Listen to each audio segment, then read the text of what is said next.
want to bring it back to something you mentioned, and you mentioned the hyperinflation of college tuition is something that you don't hear talked about a ton. But growing up in a family where the more degrees you have, the more respected you are, it seems as though it's getting to the point where you brought up where the product is not worth the cost.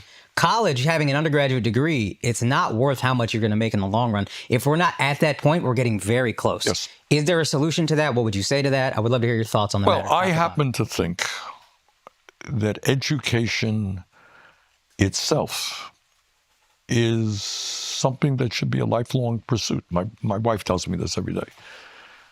I mean, and I don't mean to be romanticize it, but, learning is a pretty good thing, Yeah. And I tell my grandchildren that, in school sometimes almost discourage them from learning, They got rote things. I hate school, Grandpa, So I think learning is important. And I think we probably have to, in this day and age, revolutionize education. But I personally believe in my soul is if you want to get a graduate degree, we need you. And you shouldn't be going in debt. There should not be impediments. We got to figure a way to fund it. But bottom line is anybody, I want to say to every kid in America, you're interested in physics, you're interested in science, you're interested in engineering, you're going to do it. I don't care what your income is. We will, in one way or another, you're going to achieve that. And you know why?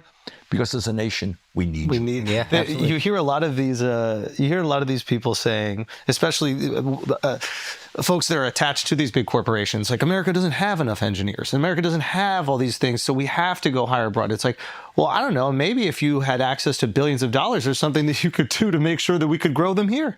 Now, I'm not putting that 100% on them, but you would hope that there would be some sort of benevolence that would recognize a problem here. Not benevolence, it's self-interest. Ooh, so reward their own selfishness. We need engineers. Yeah. All right. We need people who know how to build tunnels. Yeah. All right. In case you haven't heard, there is a climate crisis. All right. How do you transform our energy system? Easier said than done. We need some really, really smart people to figure out how we create cheap, sustainable energy, right? Yeah. All right. I will send you to graduate school. Thank you. Dearly. Yeah. He needs it. We need badly. You. We need you. Yeah. And that's what we should be thinking about as a nation. And as far as subsidizing that, do we have room in the budget? And where's the best place to pull it? Subsidize. What does that mean? So we're subsidizing this bill right now, the so-called reconciliation bill, Trump's big, beautiful bill. We got 200 in the House. The Republicans are putting in $235 billion over a 10-year period to go to the top 0.2%. So if your billionaire father is going to leave you money, the exemption is now up to a married couple of $30 million that you don't have to pay any taxes on. So this goes to the top 0.2%. Do we have enough money? This is what you got to get in your head. We have enough money in this country to do any goddamn thing you want to do.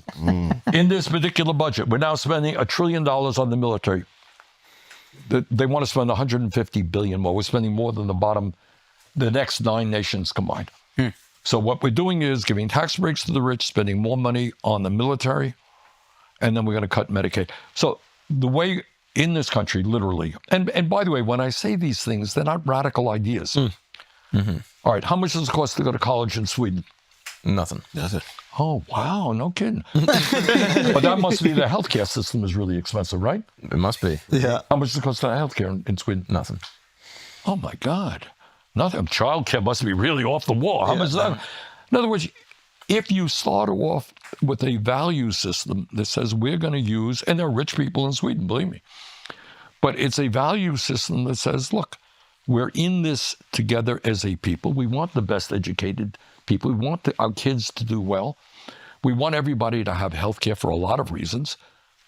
Sweden does it. Norway does it. Finland does it. The pushback we often hear is the population in America is too big to support this. Is that bullshit. True? That is just, that is the pushback.